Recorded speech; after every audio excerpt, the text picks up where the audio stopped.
Hello everyone. Today we are going to talk about theories of leadership, and our learning objectives or outcomes are by the end of the unit you will be able to describe understanding of major leadership theories and critically apply a modern and classical concepts of leadership theories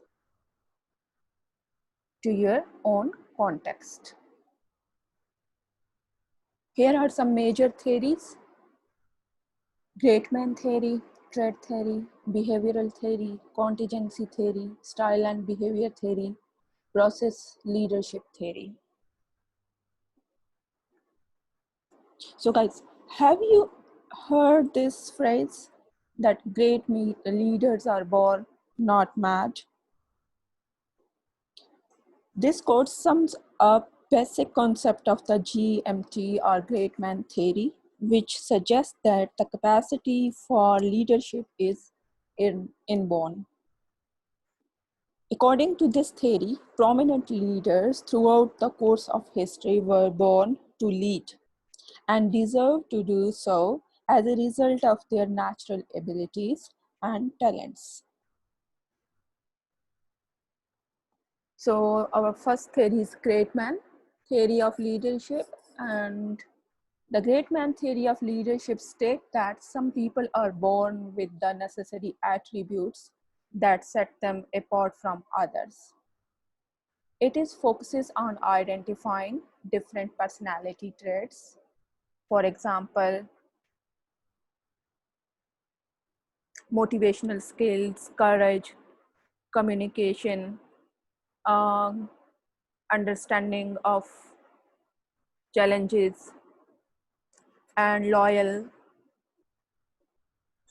trustworthiness. A lot of traits you can find, and characteristics that are linked to successful leadership across a variety of situations.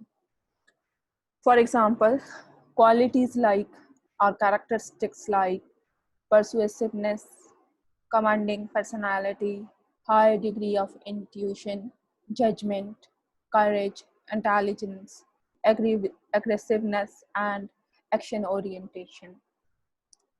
And the history of great man theory is that this is the foundation upon which the great man theory was established in the 19th century by proponents such as historian Thomas Carlyle, who put forward the idea that the world's history is nothing more than a collection of biographies belonging to great men.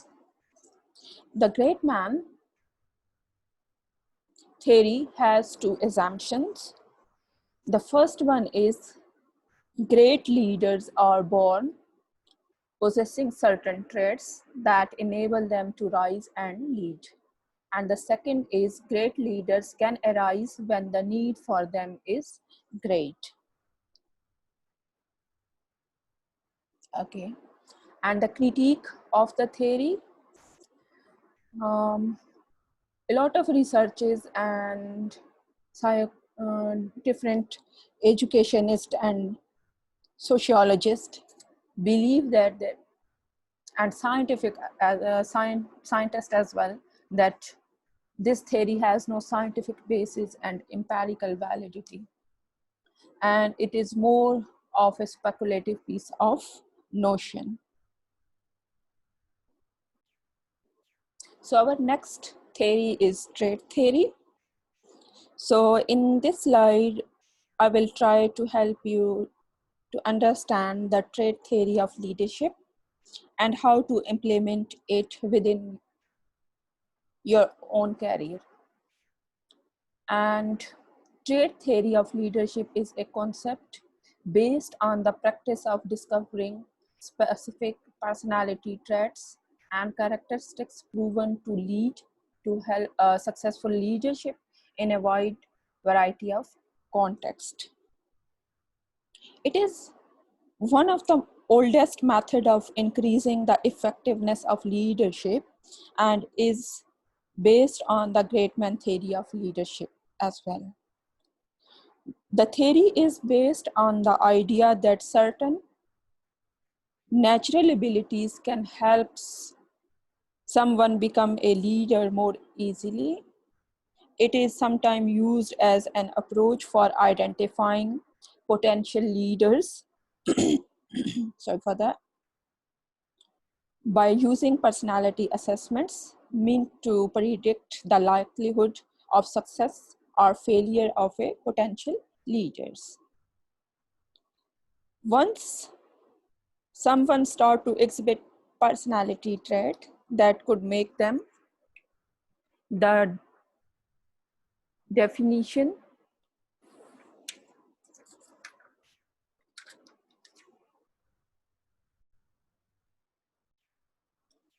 they could make them an effective leader.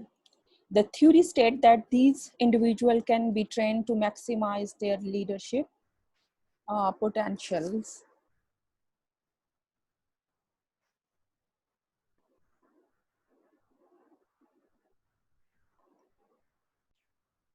So in this slide, you can see trait leadership characteristics. Many studies have been conducted in search of the main traits that make an effective leader, with a number of traits being identified as one that can predict a person's leadership potential with maximum accuracy. The presence of these traits in a person is not a guarantee that the respective person will become a good leader, but is instead a way of identifying individuals with best potential for achieving success in leadership. According to the most of studies, these are the main behavioral traits that indicate a person's potential for being an effective leader. So the first trait is emotional stability. Tense situations are virtually inevitable in one's personal or professional life. As an effective leader, you must be able to find ways of overcoming personal feelings when you need to make rational decisions. Emotional stability also increases employee interest or trust in their leaders. Okay. And the second is willingness to accept responsibility. Effective leaders take responsibility for their own actions and for the actions of the people they survive without excuses. And the third is action-oriented thinking. Leaders tend to make decisions and take actions with the aim of moving the entire group forward. They actively seek new ways of bettering themselves, the people under their supervision, and the entire department or school, or it can be an organization as well. So next is competence. Competence means competence in completing tasks.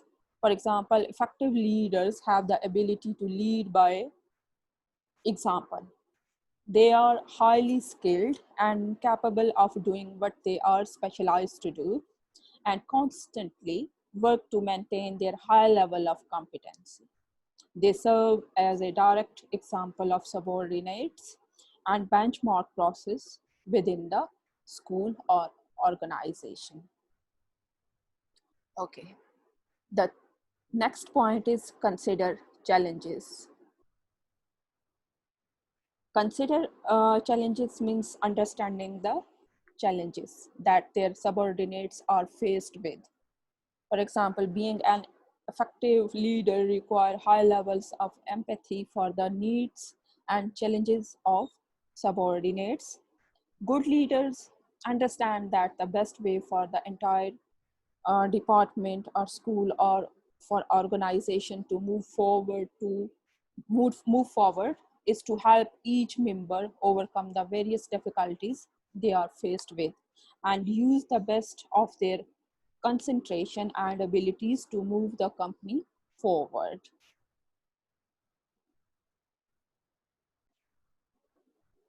So next is communication, or you can say communication or and charisma as well. Effective leaders or effective leadership is based on the ability to properly communicate all plans and ideas to other team members. It increases interest and trust on you and on them as well, on themselves as well. The leader must be highly articulate, convincing, and charismatic. Therefore, able to communicate complex ideas in ways that other team members understand and adopt.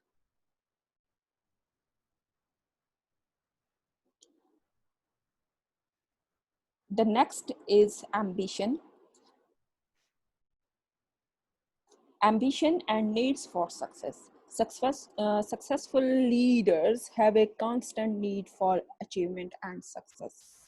They seek personal success, but also understand that their success are derivative of the achievements and success of their employees and teams. Next is motivational skill. Motivational skills, a leader must be, or you should be, must not only be a naturally motivated, but also equipped with the ability to inspire those around them or you to work to do your best. Courage and resilience, the next point.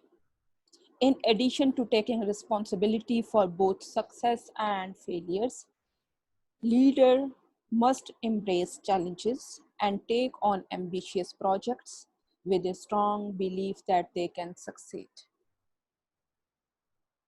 Next is perseverance. Setback will happen in the life of any school, department, organization. So the leader's ability to preserve when faced with adversity is crucial to the overall success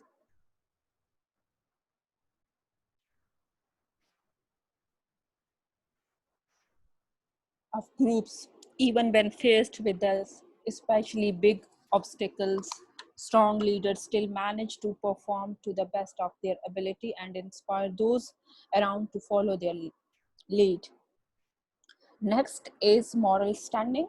Team members must be certain that their leaders' actions are exclusively for the good of the school organization and maintain high ethical standards. Next is decision making. As a teacher, you should be confident among your decisions making skill. An effective leader will regularly face difficult decisions and must have the self-belief and determination to make the right calls even in difficult situations. Subordinates will be inspired by the leader's self-assurance and encouraged to be more confident in their own abilities in this way. So the next is adaptability. Effective leaders are able to change with the times and recognize certain practices that need to be altered for the organization. They possess the open-mindedness required to constantly better themselves and avoid repeating the same mistakes. So we have to do one assignment that why you should identify your leadership theory and style. Considering your thoughts about the practices of leadership can help you identify your areas of strength and weaknesses and take actions to become a better leader. Try to think about what qualities you possess and what qualities you could develop. Ask yourself what as a leadership or as a leader um, you can follow theory you agree with or would like to follow By evaluating your own skills, you can understand how to better lead your group or your school.